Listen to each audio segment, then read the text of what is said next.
in business, youth can be a huge competitive advantage, be able to work harder, work longer, and have less life getting in the way. However, as many entrepreneurs have faced, or even founders earlier on in their career have all experienced, is the challenge of being the youngest person in the room. When walking into a room, you being possibly a third the age of some people there, trying to guide that 6 to 7 figure deal can be a challenge, but most importantly, can be an obstacle many entrepreneurs have to overcome. Today, you speak with Jake, the founder of Trndsttrs, an agency that helps brands connect with Gen Z. Over the podcast, we go over some of the challenges that face these larger brands when trying to connect with the youth or the Gen Z group, as well as some of the misconceptions. We really go over how Jake was able to form this business, living out of a small apartment, putting all his effort into this organization to grow it, as well as the decision he had to make to leave school to start this business. We go over how he took this idea with only a few dollars in revenue to being a business he has multiple offices in and has been allowed him to travel and really create the company of his dreams at such a young age. We go over some of his keys to success, what he thinks made him successful, as well as some of the misconceptions or some of the challenges that come with organizations trying to connect with the youth. We go over some of the issues, such as the fact that just being the same age as someone doesn't mean you have the same interests and also doesn't mean you have to market the same way. Hopefully, you guys enjoy this episode, learn a bit more about Trndsttrs and Jake, as well as how the Gen Z population is reinventing the future we know today. At Trndsttrs, we're the leading Gen Z ad agency. So we help brands understand and reach Gen Z. We have a team of 30 plus, primarily in that demographic base, 18 to 26 year olds. And we work between, venture-backed startup companies and Fortune 1000 brands like McDonald's and Coke, United Healthcare, L'Oreal, North Face, PacSun. And, in terms of how we make that happen, we do all things content, social media, influencer marketing, and then, of course, Gen Z insights so brands can better understand their consumer base, launch new products towards it. And we just ultimately believe in the idea that the best way to market to a young individual is to have the insights from a young individual that actually allow you to understand the nuances of culture and context and within those conversations that take place online.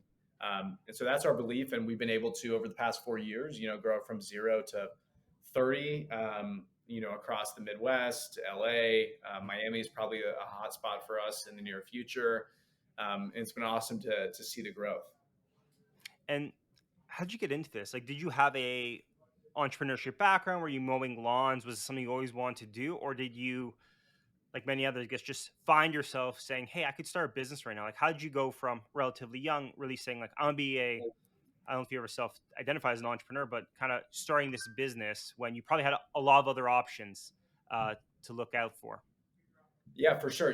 I would say it's a bit of I've had a mentor tell me that Mhm. that entrepreneurship is sometimes more a genetic disease than a profession that you choose. Mhm. So, growing up as a kid, I was always starting businesses left and right, Yeah. nothing, major. And then of course, you're spot on there. Middle school, high school, lawn care was the business, to really crush. And then I used the cash from that to pretty much start up, smaller other entities that Mhm. never really panned out because when you're 16, 17, you don't really know what you're doing business Yeah. wise. And then finally that all accumulated to the point where I had built up a following of 100,000 people on Snapchat, funny enough, like pre Oh, wow. DJ Poly Mhm. days. And I got pulled into a meeting with a really large brand called Noodles and Company with their Mhm. corporate marketing team. And in that conversation that was supposed to be about Snapchat, it quickly diverted into Gen Z. And I realized this has nothing to do with Snapchat. I'm talking to, a group of 50-year-olds that their only insight into a younger generation is their kids, Mhm. which isn't a great insight by any means. You're a little bit biased there, genetically, Yeah. especially. Um, and so I realized the issue, and that's when it really struck me. And that was my first week on campus at the University of Kansas, who of course Mhm. just won the national championship. Awesome game, awesome to see that. And at that point, 3 weeks later, funny enough, um, after that meeting, I kind of thought, okay, there's probably an idea here, but I'm just starting my freshman year. Let me just see how things go. And I was on a 4-year MBA program, and I wasn't in a rush to necessarily drop out. And then I kind of had a pivotal transformational moment in my life where I shattered my jaw in about 9 places. I slipped, hit Oof. my chin on a marble counter, shattered my jaw in 9 places, had to go through multiple jaw surgeries, had my jaws wired shut, couldn't talk. And it was that moment that it really hit me. Okay, well, I got 2.5 months off. I could sit around and do nothing all day and bore myself to death, or I Mhm. could start a business, from my bed, and let's like see what we can do here. And sure enough, about a month and a half later, I go into a client meeting with my jaws wired shut, can't even talk. I'm beginning Mhm. to fish like this, mainly pointing, and pretty much convince someone that hey, for $500, we'll do this for them in the Gen Mhm. Z realm. And from there, the business was off and running. That next semester, I come back and I stack all my classes on Tuesday, Thursday because I'm not ready to leave school just yet. So in between, I can drive 45 minutes from Lawrence, Kansas, back into my hometown in Kansas City and go to Mhm. meetings on Monday, Wednesday, and Friday. Um, those Tuesdays and Thursdays were absolutely brutal. Let me just tell you. And then driving at 6:30 in the morning to make an 8 a.m. meeting in Kansas City was certainly rough, especially while you're in college and still trying to have a Mhm. social life. So there wasn't a whole lot of sleep. Um, and then at that point, I went full time with the business that summer. Told my parents my intentions. Hey, I'm going to hope that this business takes off, and if it does, I'm not going back to school. A couple tears from mom. Dad's like, Mhm. whatever, it's all good. And from there, within 2 months, we had a lot of press features and started signing clients, generating revenue. And at that point, I just decided to leave school and go full time with the business. And from there, I've been full time with it ever since. And it has been the most fun 4 years, coming up on 4 years, which is Oh crazy, wow. um, because, certainly it feels like it went fast. But let me tell you my perspective of 4 years in entrepreneurship, bootstrapping a business, half of that time during COVID. It has felt like fucking 25 years. It has been Mhm. brutal. Um, but everything has worked out well, so who am I to complain about it, right?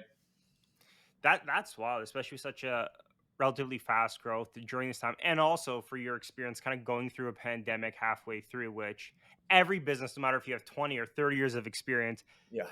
if you're tech or in person, was a dramatic shift from managing employees to managing brands. And I especially, I bet you have some stories around companies probably just going cold on you, being like, well, pandemic, well, you don't know what's going on yet. We don't know if we have to lay off half our company. Branding, marketing, that's something all we're freezing on. So I know it's been wild time to already have probably halfway through your company's history at this point. Did you have, I guess that's always a common thing, is you're in school and you have half the crowd saying like, go to school, enjoy it, get the experience, and then you have the other half being like, school's a waste of money, it's conspiracy, like it's the government trying to keep you pigeonholed and individually minded. Did you and you probably had your parents, I assume most parents are like more school favored, just because Oh like yeah. anything else, you're stacking your odds. Like it's a education will always help you find a job, whether it's beneficial to you or not. It's a different conversation. But did you, over that summer, did you have a number you wanted to hit? Like, was there a point where you're like, hey, hit this, now I know I'm going full time? Or kind of what point did you realize like, oh, this is serious, like I could skip, I guess, give up on school and really focus on this business? Was there a number in your mind, or was it more of a feeling? Like, how'd you know to make that pretty big life switch really relatively early on in your life? Yeah, it's a great question, and I'll answer that shortly. I'm going to Mhm. preface it with, to your point, I hear that a lot. Parents, of course, want you to stay in school, and I have to remind young people Mhm. that I'm just a huge believer in, I guess you can call it evolution, but Mhm. I'm a believer that, and our company name is Mhm. Trndsttrs. We're always looking at the future, and I can tell you firsthand, our past always tells us our future, Yeah. and everything just changes shapes and sizes, but it's the same thing, just happening in a different Mhm. context. And there's so much about our past history, like in terms of how we were, brought up to be Mhm. humans, which is, we were cavemen and Mhm. didn't really know how to do anything for far longer than what we know for the past 1,000 years. Yeah.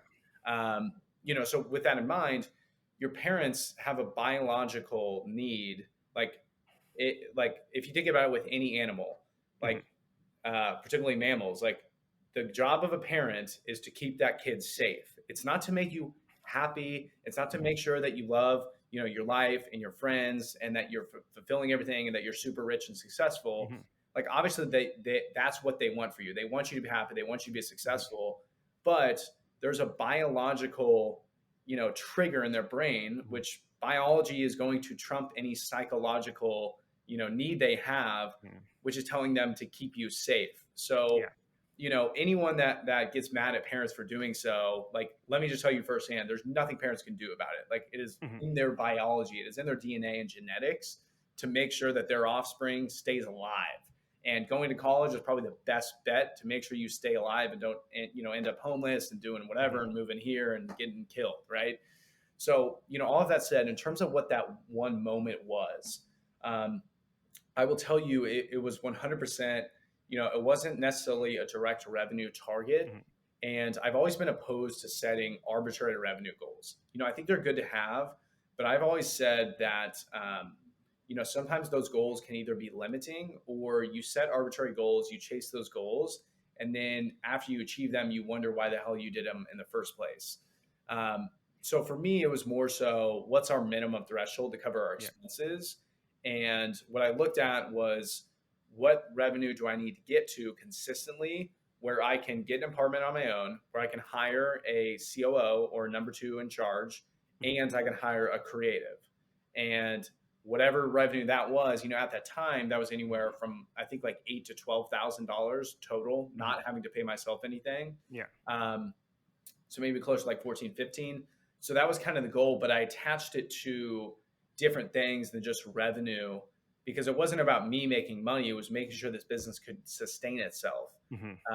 And I knew that if I wanted to grow, my goal was not just to make money for me. I wanted to really build this mission out, and I can't build this mission out on my own. And so if I want to build a big company, which has always been a goal of mine, and I want to Yeah. have offices, I want to do all these things, then I need to hire people. So I made that the foundational goal. And then at that point, you know, I lived incredibly cheap. Like, it wasn't move into, the cool apartment or move to LA, which, now I've been able to do, or, Mhm. get a house.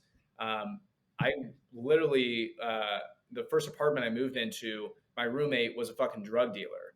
Yeah. And I was only having to pay him $300 a month in rent because, he was dealing drugs out of the apartment. Like, Mhm. that's what I had to do because that's all I could afford at the time. And, it was a couple Mhm. Costco protein bars that I was living off of for the most part, and some ramen and shit. Mhm. So, you just kind of make it work. But that was kind of the goal for me, just to get to a level where the business could sustain itself.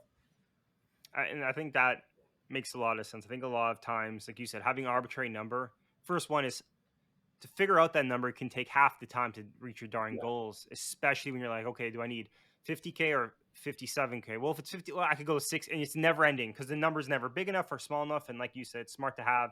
You can look at costing and work your way backwards. Same as height, price, product, possibly is like looking at what's the bare minimum and let's just work up from there. So when you start, you start this business, it's over the summer.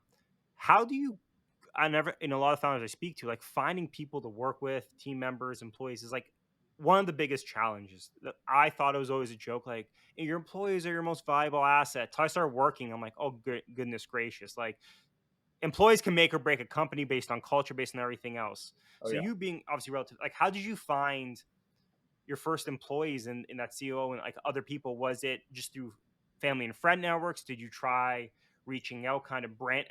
Like you said, you Yeah. had a pretty big following at the time through different mediums. How'd you find employees, and how'd you know if they were like a good culture or like a good fit to the team? Yeah. So for all business answers, I'm a believer that there are tactical solutions and that there are strategic solutions. Hmm. And very often it is that strategic solutions are big enough to the point where you don't need a tactical one. So, on the tactical side, yeah, I mean, I had a strong following on LinkedIn. I promoted everything we were doing and would share my day to day through my Instagram Hmm. stories and other story features. I would share my insights on all my social media.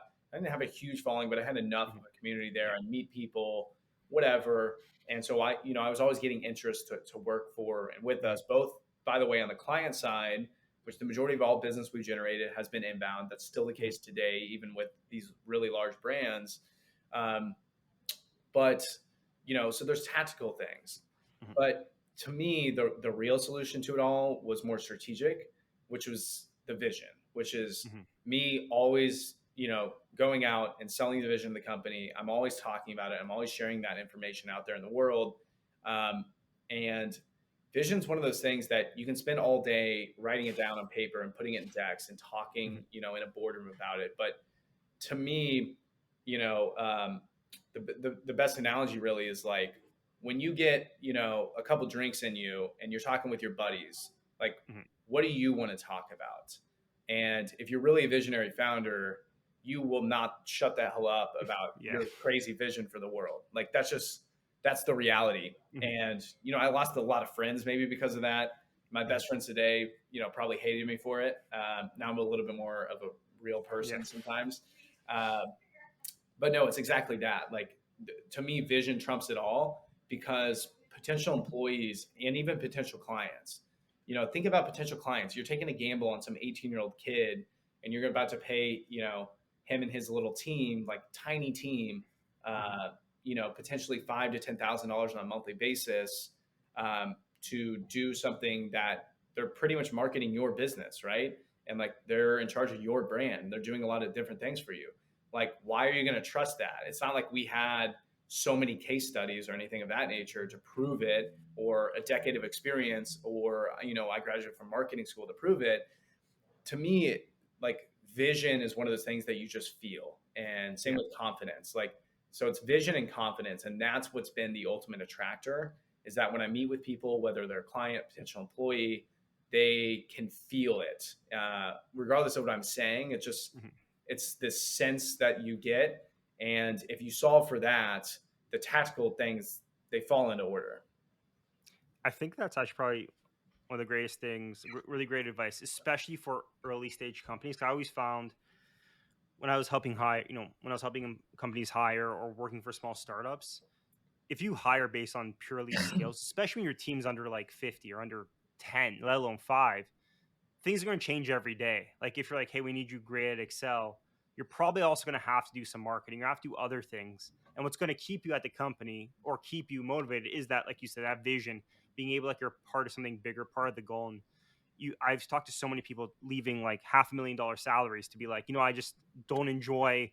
I feel like my work has no meaning. And I have people making like 40K with masters being like, I love my job, like, because I'm the vision and I'm passionate. And that passion, until you feel it, you think it's not fake, but you never believe how important it is until you meet people who are passionate and or feel that passion in your work. And you're like, this is that, in like, love what you do and you'll never work a day in your life, which always sounded fake until you enjoy your job and you're like, oh damn, like I'm actually excited to wake up. Like Monday's my favorite day of the week, Yeah. type thing. Yeah, So that's exactly mhm, it. It's like someone will always, when it comes to like money, salary, benefits, like you're never gonna win. Like Google at any moment, Google or Apple or some big corporate, mhm. Deloitte can come in and offer you an obscene amount of money. Like so, at the end of the day, the only way you're gonna win is by exactly that. It's being able to sell that vision. Mhm.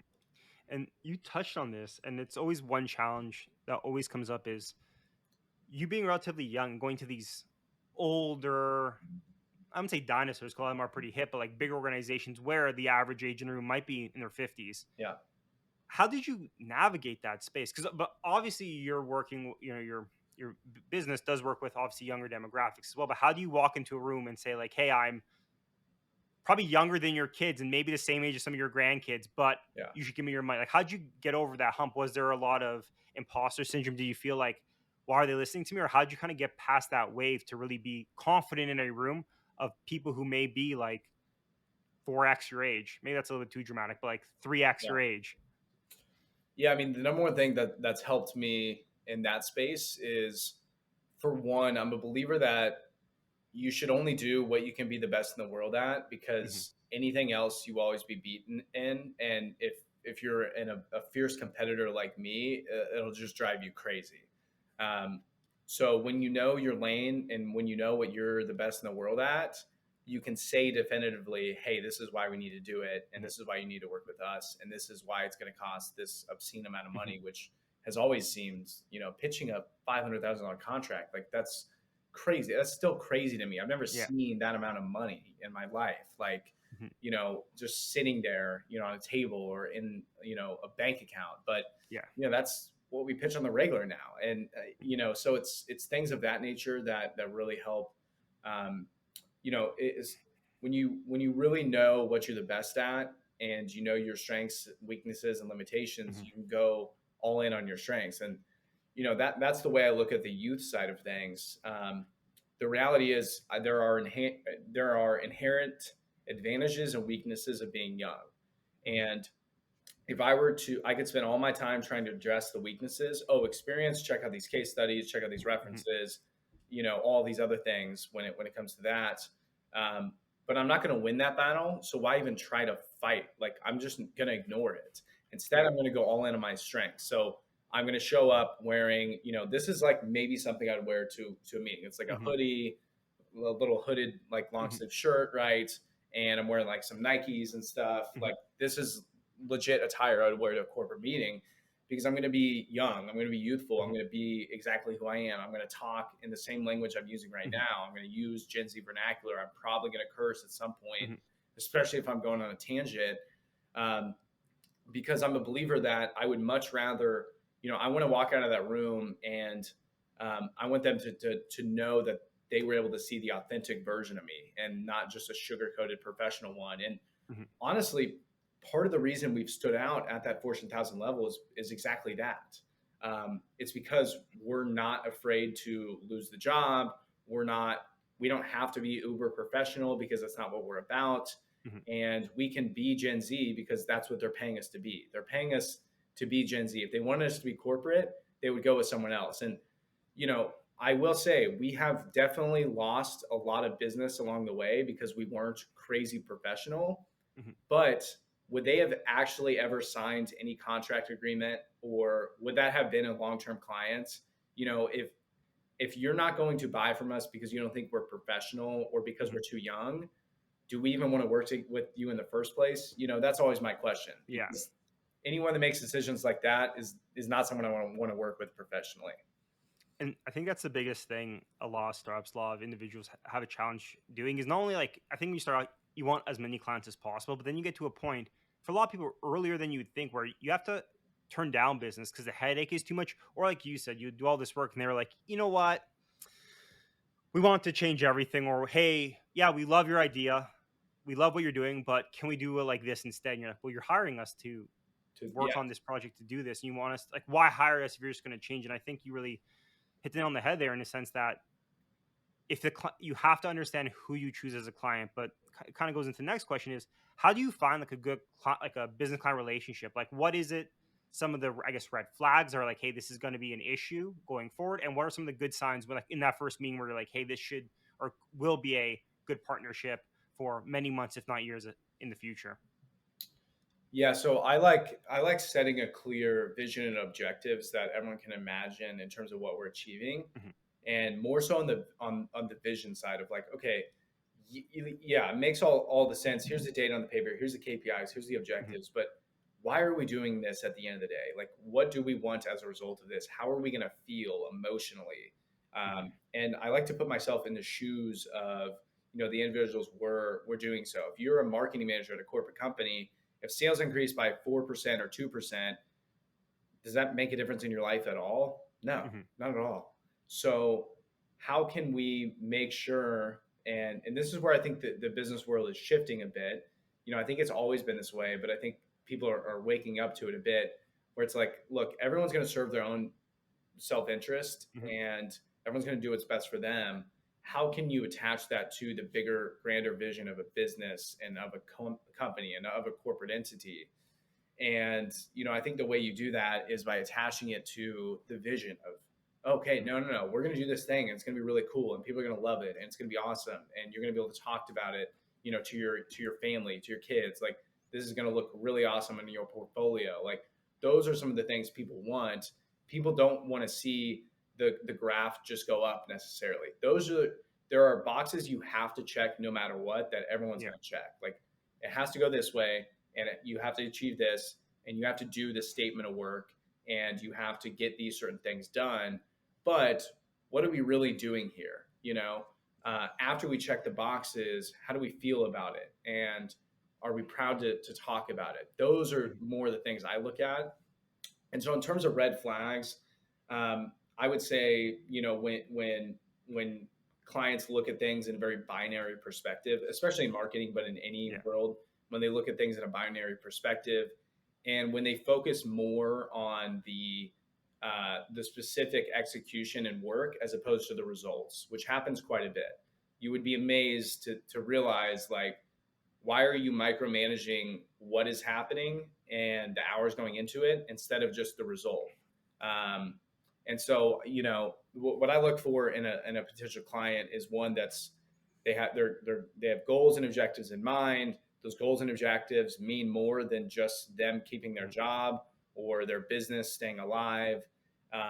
They mean something a little bit more exciting and emotional. So those are some of the things I look for. But the red flags are definitely whenever it's more so just like doing things. Yeah. Like, are we really on this planet to just sit around and just check boxes all day? That is a challenge. I think it's always difficult working with especially larger clients or larger businesses that like you find out, and that's why bureaucracy kills a lot of innovation, is that some Oh, people's jobs are just to check boxes, and start thinking, well, what are your results? Like, why are you even spending time doing this? It's crazy how much time is wasted. And I think, funny enough, work from home proved that. Like, at the end of the day, if I get the job done, why does it matter if I'm working from 9 to 5? If I'm working from 6 to 3, then going surfing, if I get the same amount of work done, and I guess working relatively same amount of hours to get the same results, why does it matter? I think people's eyes are opening. And also, at the end of the day, from work from home side of things, if you're not paying for an office, you're saving thousands of dollars. So you're just happy as a company, even if it's like on negative corporate greed side, like, hey, if I don't have to pay for an office space for you and I'm saving money from my bank account, it's a win-win for everyone. yeah, And I it's think win-win. COVID really helped that. One thing you brought up that's super interesting, because this is something I I would say it's a challenge, but it's always something I always go back and forth on, or it's always an interesting point of conversation. Is you said, like, obviously in these meetings you want to be your genuine self, like, because they're buying into you, your mission, your vision, but also your business.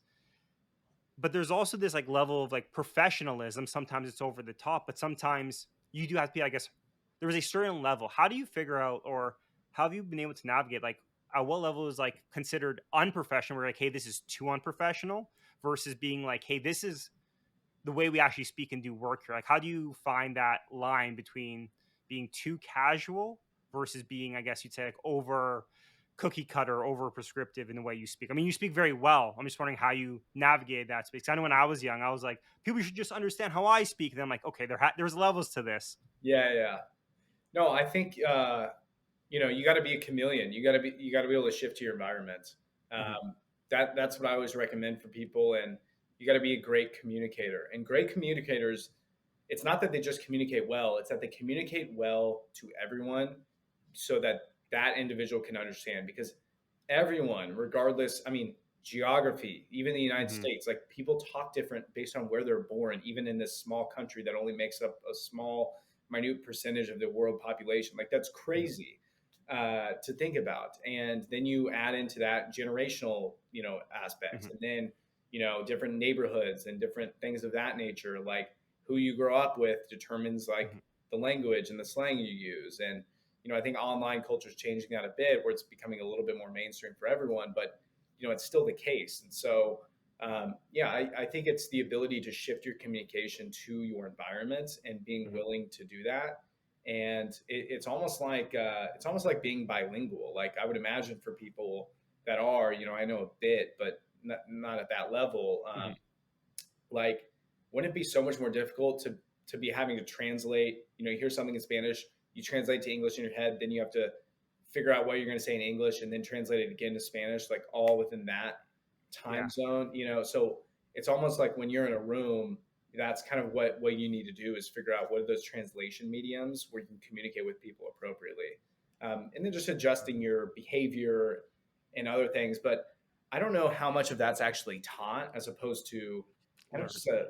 a natural social habit. Like, you got to be able Yeah. to talk to people.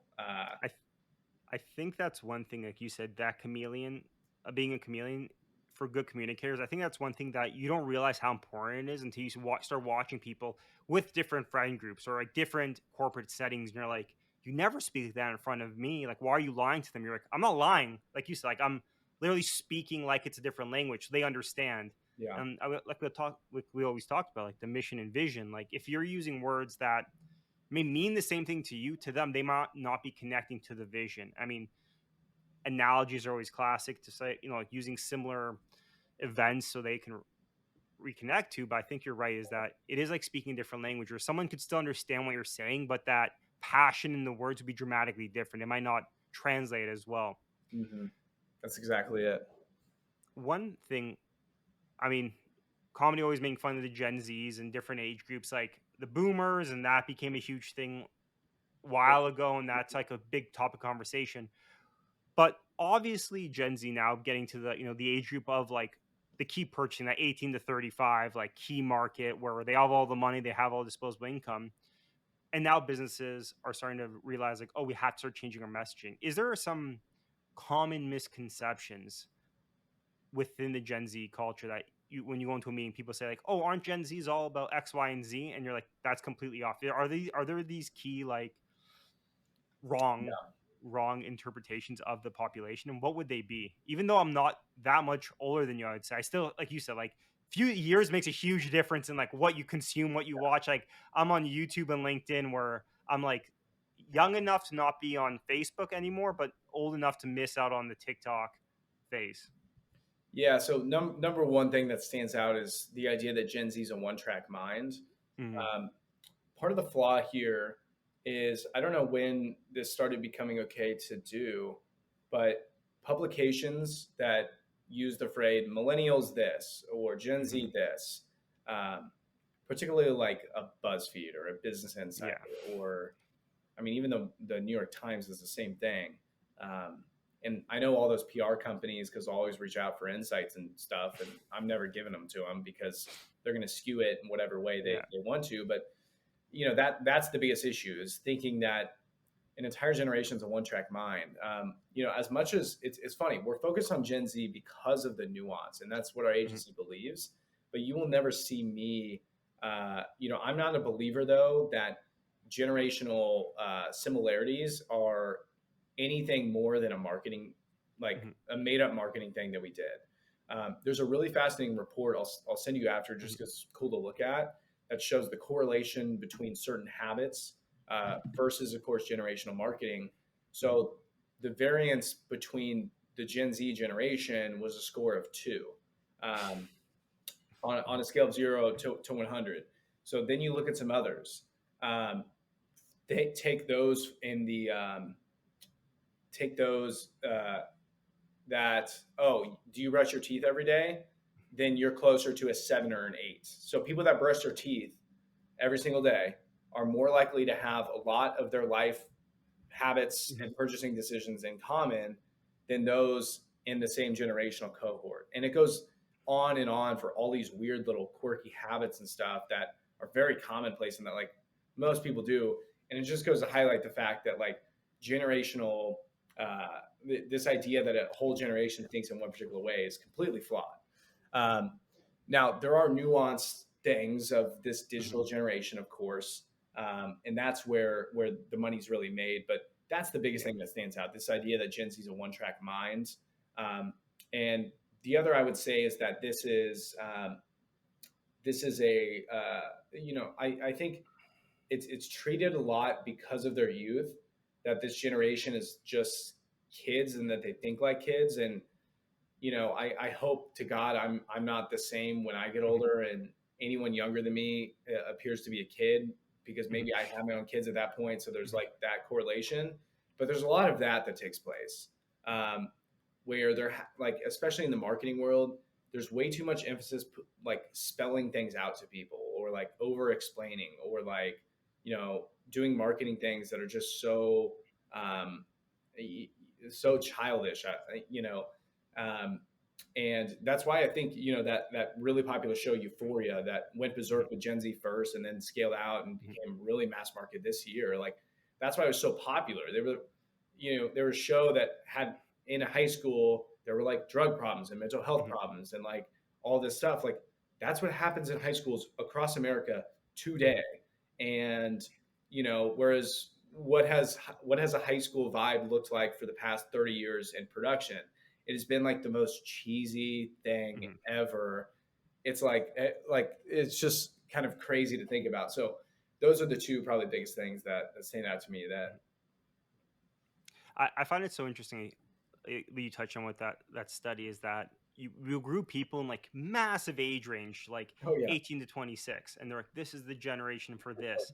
Yet when you get into marketing, people will be like, you get so minute. You're like, our target customer lives in this geography. They do this type of thing. This is how we're going to price them. This is the color. Like how complex big data has gone with like specific like targeted marketing. Like age is almost not a factor anymore. It's like all behavioral. And that, like you said, like brushing your teeth, even though that sounds you're like, "Oh, that's silly, but like that's a behavioral aspect. And you can probably say like pretty healthy. Like there's like all these other factors where age probably has, like you said, some correlation. Obviously, like you've probably watched the same things on TV, you've lived through the same event. But besides that, especially across as small as North America is, even me being in Canada versus the States, like so much difference in just where you grew up that like age is almost no longer a factor for some of the bigger challenges. yep, that's exactly it. That's that's super interesting how you touched on how like people will always treat the younger generation like kids and be like, "Oh, you don't know what's going on." Like back in my day, Yeah, and I think that is one challenge. I think that's always going to happen. But I think it goes back to the factor and kind of talking about human psychology a bit. Is everyone always thinks they were smarter when they were younger? yeah, Like they're always like, because you can never go back and be like, "What did I know back then?" Because it's impossible. You just use your brain you have today. And I think that's one of the issues that always occurs. Is like, oh, back, if I'm 70, I'm like, back when I was 20, I knew how my life was going. I could afford a house on my, I had my mail route and I bought a 5 bedroom house because that's I just worked hard. You always overemphasize how successful you are in the past, and I think that's always a challenge. But this is quite. I'm kind of interested in hearing your perspective on this. Is like because you've had relatively, you have your own business, you have success. You're almost like psychologically, or like, I mean, like what your day to day is probably not common compared to your age group. oh yeah, So how do you stick with trends and kind of follow what's happening? Because obviously they're within your generation, but like you said, your life experiences are probably much more similar to maybe some people you're meeting in the room than maybe some of your other friends who are graduating university now, maybe having are fun employed, working at a bar, or like starting their careers now where you have a career in business. How do you kind of stay on top of I don't say trends, but like stay on top of kind of what's popular? Like, is there a process for kind of navigating this dynamic world? Because like every day there's something new happening. yeah. It's funny. That's what It used to not be difficult for me at all. Like I didn't have to think about like staying on top of trends. It was just something I did. But then I found myself like 2 years in the business, and I'm like, all right, I'm working like 10, 12 hours a day, Mhm, and I'm worried about my bills and my savings account, and I'm going to bed at 10 p.m. and I haven't been out, in three mhm, weeks. And I don't know the last time I talked to anyone outside of my team and a couple mhm, friends. Like, all right, yeah, I should probably get tapped into what's going on now. mhm, Like, I have the life of a 50-year-old single. I've done a bit more with my social life since, to get more tapped in, which has been super helpful. But one of the things that I'm fortunate enough to have is I have an insights team that is tracking all of the latest news, trends happening on social media, mhm, trends happening in the world of Gen Z, all of the latest published Gen Z insights reports, mhm, our own Gen Z community that we talk to on a consistent basis just to see what's going on. So I'm always keeping the pulse on what's going on. But and then the other thing too is I have two younger brothers, and so those are my personal case studies. I'm yeah. always tapped into. I'm asking my youngest brother, who's like 14. When Fortnite was big, I was like, "Hey, how many hours a week are you logging?" And what do your friends play? Oh, CS:GO. Okay, interesting. All right. Mhm, And why did you decide that? So, it's always staying tapped into it to make sure you can stay on top of all the latest movement. Um, but that said, no, it has been difficult. I just turned 23 about a week ago, and mhm. I feel old. Let me just tell you that. I think that's one thing that people don't realize is that like even the most trendiest people is that like until when you start thinking you know everything is when you start falling Oh behind. yeah, And I think you can see some like marketing or business people who are quite a bit older and like how they're still relevant is because they stayed humble. They're like, hey, look, like I don't know what's happening. I don't know these new trends, these new techs, but then they have people around them who are like, hey, this is I mean, Gary Vee is the great example. You'd think like that mindset, that type of person has a great team around to keep up to date. He's by far a trendsetter for a demographic. You'd say like, they're not into technology, Yeah. they're too old. But it's like he's been able to reinvent himself multiple times. Yeah, that's exactly Now, it. mhm. Now that you've had some success, is there, kind of jumping more just like to entrepreneurship in general, what did you find, I guess you say, easier being an entrepreneur than you thought before? Like, you're like, hey, to be an entrepreneur, I need to do this, or like starting a business, this can be very hard, but wasn't that hard? And what was a lot, and then the other side of it, what was a lot harder and you thought might have been super easy to do? Yeah, so on the easier front, um, I would say it's been easier to make significant strides over a longer term window, Mm, um, as opposed to a shorter term window where it's been a lot harder to make significant yeah. strides. And that's one of the things I've been able to learn. I was always convinced, oh, we're going to be at here like next month, and I've learned how to better plan timeline wise. Um, but in terms of, I guess, trying to think so I answer this question best. I mean, some of the concerns I hear, like work life balance, I think that's been easy to do. Um, I think it's been easy to stay and like keep my physical health top of mind and prioritize Yeah. that with the stress of business. I think it's been easy to manage the stress from the business. I think all people got to figure out what is that off switch that you can turn off and get the brain Mhm. to shut it off. And um, one of the things that has maybe been more difficult um, is, God, I'm trying to think of. I would say probably what's been the most difficult or challenging part of the business Mhm. is making sure that long term you're making the right decision, and making sure that you're Yeah. not missing out, almost like opportunity cost. Like, Yeah. is my decision to go all in here preventing this? Hey, I'm going full time with my business here, but should I leave to go be the number four at my buddy's company who could go become the next Facebook? Like, Yeah. those are the really hard ones when it's, hey, am I maximizing the most of my time, energy, and efforts right now? Because you truly never know. But that's what's guided me along the journey. Mhm. Is I don't I don't think this is true, but I've convinced myself that this is true. If that makes sense, Mhm. I've convinced myself that there's no right decision. Whatever decision you make, that's the right decision. And no looking Yeah. back, that was period the right decision. Even if you look back and, oh, if I would have done this, that company IPO'd and I would have been a fucking billionaire. No, you wouldn't have. You would have been hit by a bus in 3 weeks. Yeah. Like, because you would have been doing this and jump on a Yeah. flight and you walk across the street, boom. Like, Yeah. you, if you convince yourself that whatever decision you make is the right decision, then you won't ever look back and you'll always have a lot more confidence going into it. And that way you don't get into that position where a lot of people do, where they make a decision and then they immediately regret they made that decision. And then when that decision doesn't work out, they blame the decision, not their effort. I'm a believer that whatever decision you make, you can make that decision work. Like, Mhm. there's no such thing as a flawed strategy. Maybe our lead gen strategy is me going to go, I'm going to go bang on doors all over the city until someone can Yeah. afford our business. Is that the most optimal strategy? No. In theory, if I put enough effort into it, it would probably work. And I think that's the case with anything. Yeah. I think what you touched on is probably some of the, firstly, what you said at the beginning was something I always advocated and that people thought I was crazy for saying that. And you said like find that off switch. I said the biggest skill of life is figuring out how to relax harder, like how to relax as aggressively as possible. 'Cause I think that's one of the things people forget is that everyone wants to work harder, and like how can I be the most efficient, but no one ever thinks of being the efficiency of rest or efficiency of taking time off. And one thing that silly as enough that helped me was realizing like an hour is an hour. So I used to watch TV because everyone watches TV, but video games, they're toxic. Like video games, that's unproductive.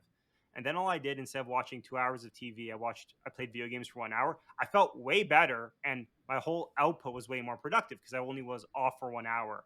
And then I realized, like, hey, if you can relax or you said disconnect as quick as possible, and like an old person, going for walks is the greatest thing you can do half the time. Yeah. It sounds so boring, but every time you go for a walk, you're like, that was great. Yeah, I'm relaxed, and that I'll all never people know regret what they're going for talking a about. walk, you know? Yeah, but I think what you said with like making the right decision, and that's the correct decision. I mean, I think everyone's been through that. Like I've worked for many startups who've IPO'd, and I'm like, damn, if I was there, like they sold for a few hundred million, and I was employee number 10, I could have made $1 million. And you always drive yourself crazy because I left that company because I didn't like it. Like there's always a reason you do something, but what I think the key, what you touched on, was your effort. That the decision was never bad or the strategy was never bad. It was probably, you can look at it your effort or the decision on how you execute it, because I think that's the big difference. I think a lot of people might take that advice and run too far, being like, oh, it's never up to me, it was just unlucky, but you completely said the opposite here. It's not about luck, it's about effort, and kind of basing it down on effort, because you never know what's going to happen. You're like, you could always, something could always be better, but something could always be worse, and it's always hard as a human. You never look at like, well, if I took that job, that company failed, and I'm way better where I am now, because that's not happy thinking. It's only ever exciting to talk about, oh, I could be a trillionaire now if I just went all in on Dogecoin like 2 years ago. I would have been like, oh, this is so easy. But you'll never do that 5 years ago or a few years ago, because you'd lose all your money probably, because you'd be an addictive gambler in the crypto markets, Yeah. if you were that aggressive in it. And to bring it full circle for you, Mhm, you know, was it the best decision for me to drop out? Everyone that you talk to in my network right now would say, yes, that's a special case. Yes, that was the right decision for him. mhm. Well, they're saying that because it worked out. But why did it Yeah. work out? It didn't work out because I had some brilliant fucking idea or I was some genius kid or I had Mhm, context. I mean, I started the company with $500, no network. I refused to use mhm, my parents or any family network. I said, hey, pretty mhm. much just disown me because I don't want help. Like, I gotta do this Yeah. my way. My back was against the wall. It worked out because I believed it was the right decision. And because I believed it was the right decision, I went all in on it, put all of my energy and Mhm, effort. And when my back against the wall was against the wall, I started digging up and mhm. continuing to climb and get to where I need to go. And it's funny, I'm calling you from our new offices at Bernstein Marine. And Mhm. I actually came here in June of 2018, met with their managing director. This is a very famous ad agency. They invented the Happy Yeah. Meal, huge. Ooh. And now Mhm, we're actually officing with them 4 years later. mhm, You know, I was thinking about dropping out of school then. In that meeting, they probably advised me not to. Of course, I still did because I thought it was the right decision. So, yeah. Anyway, to bring it full circle, thought that was a interesting little note. mhm. I think what you touched on is correct. I think it's everyone has their own journey, but it's really the effort you put into it, because it's hard. I think, I mean, you've seen this in marketing. Like, you can't base an individual person off a statistic. Like, on average, life's pretty easy to figure out. Like, if you can go to Harvard and get an MBA, on average probably make $250,000, which is way more than everyone else, like on average. But then you're one person, so you could be that one person who goes there, hates it, and like does nothing with their life. So I think, like you said, it's people always try to connect you to a statistic, or like, hey, you're an exception to the rule, or hey, no, like if you did this, there's like 18% chance of increase. But for one person, your sample size is one. It's only what you make out of it. I mean, your life, like, and no matter what you do, there's always examples of people being successful or not successful. So it's hard to ever base it off of anything. And I think, like, going full circle again, like Tia said, your parents most of the time are like, they look at you as a statistic. They're like, Yeah. if you go to school or you do this, you're more likely to be successful. And probably if you had 1,000 kids, which would be physically impossible, that probably work out well for averages. But for one person, it's only ever up to you. But it's a wild story of life. But yeah, I mean, before we hop off here, like, I guess, how people want to follow along in your journey, like what's the best place to follow you, follow this story, follow Trendsetter, and kind of the work you're doing, especially over these next few months and years? Yeah, I would say LinkedIn. I respond to most messages on there, by the way, Mhm. unless it's those sales spam messages, which LinkedIn still has not figured out how to stop. Yeah. Mainly because it's owned by Microsoft, but that's a conversation for another day. Um, but yeah, LinkedIn, and then all my other social handles is Jake Bjorseth, Jake, and then Bjorseth. Very Mhm. Norwegian, Bjorseth. That said, I grew up next to a farm. I'm by no means European. I wish I was. That'd be cool. Nothing special about me. But anyway, no, Brendan, this was an incredible conversation. Thank you so much for having me. And if I can help anyone out there, on your journey, feel free to reach out.